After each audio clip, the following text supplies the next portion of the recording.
Welcome to Aditi's world. আজকে বেরিয়ে পড়েছি, আমি নিয়ে যাচ্ছি মিশিকে স্কুলে। তো চলুন অটো করে যাব আজকে। অটো এসে গেছে, চলুন যাওয়া যাক। তুমি ভ্যানে যাও না তো, বাবার সাথে যাবে তো, চলো।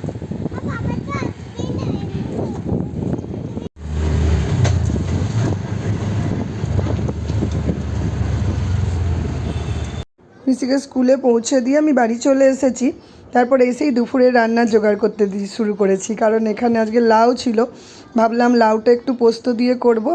এবার আজকে পোস্তর নতুন প্যাকেট কাটছি, চলুন। আর এখানে মাছ ভাজতে বসিয়ে দিয়েছি। আর আজকে যেহেতু একটু দেরিতেই রান্না বসিয়েছি, তাই ভাতটাও ভাবছি এর সাথে সাথে করে নিই। চলুন চালটা ধুয়ে তাড়াতাড়ি ভাতটা বসাই, আর পাশাপাশি এখানে লাউয়ের তরকারিটাও বসিয়ে ফেলেছি। তা আপনারা কে কীভাবে লাউ খেতে ভালোবাসেন আমাকে জানাবেন। আমি তো যেবারে যেমন পারি এক এক রকম পদ রান্না করার চেষ্টা করি। আমার মিশি তো লাউ পোস্তও ভালোবাসে, লাউয়ের তরকারিও ভালোবাসে। তো মেনলি আমি মাঝে মাঝে পোস্তটাই বেশি করি। আর চলুন এখানে ভাতটা হয়ে যাক, আমি ততক্ষণ রেডি হব, আবার মিশিকে আনতে যাব। কাল না অ্যাকচুয়ালি রাত্রেবেলা সৌমিক অনেক রাত অবধি অফিস করেছে, ওর কয়েকটা কল ছিল, মিটিং ছিল। তো আমি সকালে উঠেই ও আমাকে বলেছিল যে অদিতি তুমি ওকে স্কুলে দিয়ে এসো। তো আমি সকাল থেকে বাকি কাজ সারার সুযোগ পাইনি। এগুলো কালকের কাঁচা জামা কাপড় ছিল, সেগুলোই তুলে নিচ্ছি। এবার যখন সময় পাবো তখন আস্তে আস্তে ভাঁজ করে রাখবো। তো মিশির স্কুলের ড্রেস দুরকম আছে, আমাকে মাঝে মাঝেই ওগুলো দুদিন পরানোর পরেই কেচে নিই, তারপরে অল্টারনেট ওয়েতে পরাই। তো সকাল থেকে আমি আজকে সেভাবে গোছানোর টাইমই পাইনি। এখন আপাতত এগুলো রাখলাম, পরে সময় পেলে আবার বাকি কাজে যাব। এখন আপাতত রান্নাটা শেষ করি। দেখতে দেখতে এখানে ভাতটাও প্রায় হয়ে এসেছে, আর লাউয়ের তরকারিটা তো আগেই বানিয়ে ফেলেছিলাম। এখানে মিশির বোতলগুলোও ফুটিয়ে নিয়েছি। তো এখানে আজকে দুপুরেই না আমি বসিয়ে দিয়েছিলাম রাতের রান্নার জোগাড়। অল্প 4-5 কুচি চিকেন ছিল। তো ভাবলাম মিশির মতন না রাত্রেবেলা পেঁপে, আলু আর গাজর দিয়ে একটা মানে মাখা মাখা মশলা মতন করি। ভেবেছিলাম ভেজিটেবল দিয়ে আর চিকেন দিয়ে স্টু বানাবো। তো বললো না, তুমি আমাকে মশলা দিয়ে একদম চিকেন কষার মতনই করে দাও। তো ভাবলাম ভেজিটেবলও দিয়ে দিই, চিকেনের সাথে দুটো ভেজিটেবল খেতে পারবে।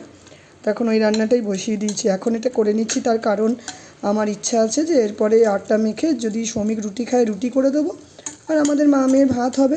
আর সন্ধ্যেটা আমি ফ্রি হতে চাই, কারণ মিশিকে না এভরিডে না খুব রুটিন করে যে পড়ানো হচ্ছে তা হচ্ছে না। আজ হলে দুদিন হয়তো গ্যাপ পড়ে যাচ্ছে, কোনো দিন বেরোনো হয়ে যাচ্ছে। তো একটু মানে ইররেগুলার হয়ে গেছে ওর পড়াশুনোটা। তো আজ থেকে ঠিক করেছি ওকে এই দুপুরটা আমি কাজ সেরে নিয়ে সন্ধ্যা থেকে ওকে আমি পড়াবো নিয়ম করে। নইলে ও নিজের মতন থাকছে, তো ওর একটু মানে মাঝে মাঝে ও নিজে আলুফ হয়ে যাচ্ছে, ওর একা একা ভালো লাগছে না। তো চলুন এই রান্নাটা তাড়াতাড়ি সেরে নিই। তো আজকে মিসি স্কুল থেকে এসে কিছুই খায়নি, তাই ওর জন্য একটু ধোসা বানিয়ে দেবো ভেবেছি। তো আমি তো আগের দিনই দেখিয়েছিলাম এইগুলো, এই যে কলাইয়ের ডাল ভিজিয়ে রেখেছি, আর এখানে আমি ভিজিয়েছি হচ্ছে এই যে চাল, সিদ্ধ চাল একটু মেথি দিয়ে। আর এখানে দেখুন একটু একটু করে মানে হাফ করে নিয়েছি লঙ্কা, আর অল্প দুভাগ করে নেবো এই আদাটা, কিছুটা দেবো ডালে, কিছুটা দেবো এই চালটাতে দিয়ে বেটে নেবো। আর যেহেতু আমি মেথি অলরেডি মানে ডালটা যখন ভেজাই তখনই এর মধ্যে মেথি দিয়ে রাখি। মেথি দেবেন, তাহলে খাওয়ার টেস্টটা অন্যরকম হয়।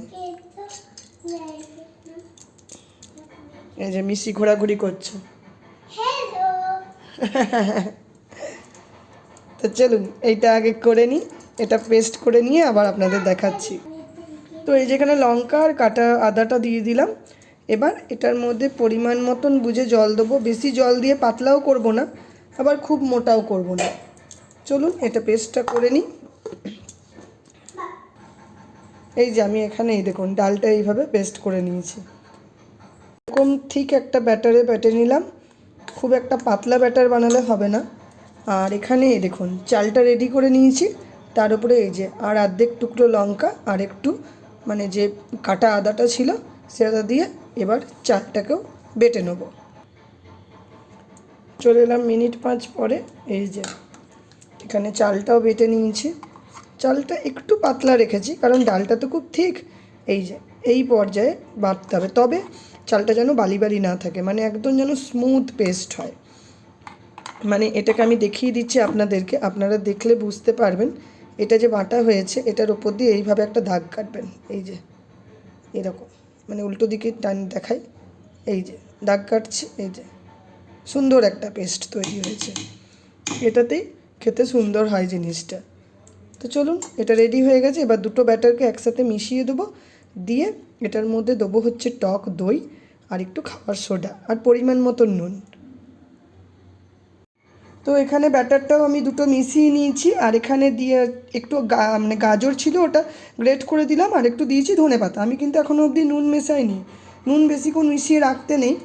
আর এই যে আমি এখানে বাড়িতে আনা টক দই ছিল, এখন কিন্তু এই টক দইটা আমাকে ভালো করে দিতে হবে এর মধ্যে, আর ভালোভাবে এটাকে মানে একটা সাইডে দিয়ে এটাকে ফেটাতে হবে। টক দইটা যতটা খাট্টা হবে ততটাই এটা খেতে ভালো হবে, যতটা বেশি পরিমাণে দেওয়া যায়। আমি 3 চামচ ধরে ধরে দিলাম টক দই, আর এটার মধ্যে পরিমাণ মতন বুঝে আমি এখানে নুন দিচ্ছি। নুনটা নিজেদের ইচ্ছা মতন দেবেন। আমি এখানে সন্ধক লবণ দিলাম, খেতে অন্যরকম টেস্ট হয় বলে। আর নুন যেন কম না হয়, তাহলে কিন্তু খেতে ভালো লাগবে না। আর দিচ্ছি হচ্ছে এখানে বাড়িতে যে খাওয়ার সোডা হয়, অনেকের বাড়িতে ইনো থাকে, যদি খাওয়ার সোডা না থাকে তাহলে ইনো দেবেন, দিয়ে অল্প জল ঢেলে দেবেন, তাহলে সঙ্গে সঙ্গে এটা রিয়াকশান হয়ে যায়। আর আমি এখানে পরিমাণ মতন, আমার কাছে এই যে খাওয়ার সোডা ছিল, আমি খাওয়ার সোডা দিয়ে দিলাম, তাতেই অন্যরকম খেতে হয়। তো চলুন এটাকে ভালোভাবে এবার ভালো করে মিশিয়ে নিই। একটা সাইড ধরে বলেছি মেশাতে, যাতে ভালোভাবে এটা মিশে যায়। আর পাশাপাশি এখানে আমি তাওয়াটা গরম করতে দিয়েছি, তাওয়াটা আস্তে আস্তে গরম হচ্ছে হোক। আর এটাকে যখন আমি রেডি করব তখন মানে খুব সুন্দর মানে ঘি দিয়ে এটাকে ব্রাশ করে করব।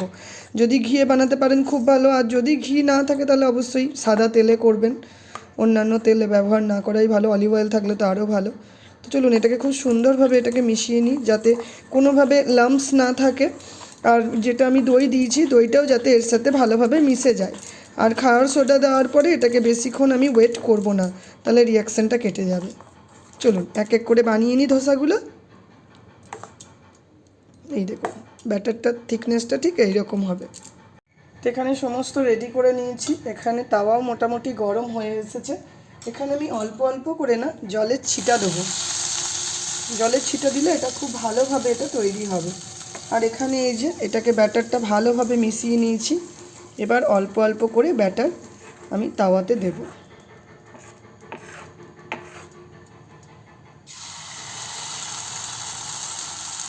আর সেট লোনি ধোসা আমি বানাচ্ছি, খুব মোটাও বানাবো না, খুব পাতলাও বানাবো না। আর এটা আস্তে আস্তে এক পিঠ হোক, এটাকে ঢাকা দিয়ে দেবো। আর চারিপাশ দিয়ে অল্প করে করে একটু ঘি ব্রাশ করতে হবে। গ্যাসের ফ্লেমটা আমি দিলাম লো টু মিডিয়াম, এটা ভেতর অবধি ভালোভাবে সিদ্ধ হতে হবে। ফিরে এলাম মিনিট 5-7 পরে। এই দেখুন আস্তে আস্তে ব্যাপারটা হচ্ছে, বুঝতে পারছেন, ছোট্ট ছোট্ট বাবল তৈরি হচ্ছে। তার মানে বুঝতে হবে যে আমি যে খাওয়ার সোডাটা দিয়েছিলাম সেটা ভালোভাবে রিয়াকশান করছে। আপনারাও বাড়িতে এইভাবে সেট লোনি ধোসা বা স্পঞ্জ ধোসা বানিয়ে খাবেন। আর স্পঞ্জ ধোসা কিন্তু পাতলা হয় না, একটু মোটা মোটাই বানানো হয়। আর এটা আর একটু কিছুক্ষণ তলাটা হবে, এখনও হয়নি, হোক আস্তে আস্তে, তারপর আপনাদেরকে পুরোটা উল্টে আমি আবার দেখাবো। তো এটা এক পিঠ হয়ে গেছে, আমি উল্টে দিয়েছিলাম, আরেক পিঠ এখনও কাঁচা ছিল বলে ওটাকে আর উল্টাইনি। তো একটা পিঠ, যে পিঠটা প্রথম দিয়েছিলাম সেটা দেখতে পাচ্ছেন কি সুন্দরভাবে হয়েছে না, আরেকটা পিঠ খুব সুন্দরভাবে এটা হোক হলে। আর এটাতে এক সবথেকে বড় ব্যাপার, এটা যখন রেডি হয়ে যায় অটোমেটিক সাইড থেকে এরকম ছাড়তে লাগে, এটা কোনোভাবে তলায় লেগে যায় না, এত সুন্দর। এই দেখুন, যদি মনে করেন কড়া ভেজে খাবেন তাহলে আরেকটু বেশিক্ষণ রাখবেন প্যানে, আদারওয়াইজ প্রয়োজন নেই। এটাকে আমি সার্ভ করব টক দই আর একটু সস দিয়ে। অনেকে ধোসার চাটনি বানায়, আমি আজকে আর চাটনি বানালাম না, এই দিয়েও খাওয়া যায়। চলুন অল্প অল্প করে সার্ভ করে দিই।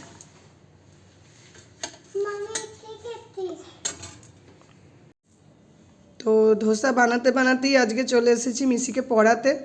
ওর কিছুটা লেখা বাকি ছিল স্কুলের, তো এই লেখাগুলি ও লিখে নিচ্ছে, হোমওয়ার্ক দিয়েছে, করে নিচ্ছে এই যে। তো কিছুটা লেখা বাকি আছে বলে বললাম যে করে নিই, কারণ ও মাঝে মাঝে বলে যে মা সকাল দিকে করব, কিন্তু সকাল দিকে আর সময় থাকে না, তাড়াতাড়ি করে স্কুলে যেতে হয়। তাই যতটা পারি সন্ধে বা দুপুর দিকে কাজটা করিয়ে রাখার চেষ্টা করি। কমপ্লিট। বাহ! তো মিশিকে পড়ানো হয়ে গেছে, আমি চলে এসেছি আমাদের জন্য রাতের রুটি করতে। আর দিনের বেলার ভাত তো করেই নিয়েছিলাম একবারে।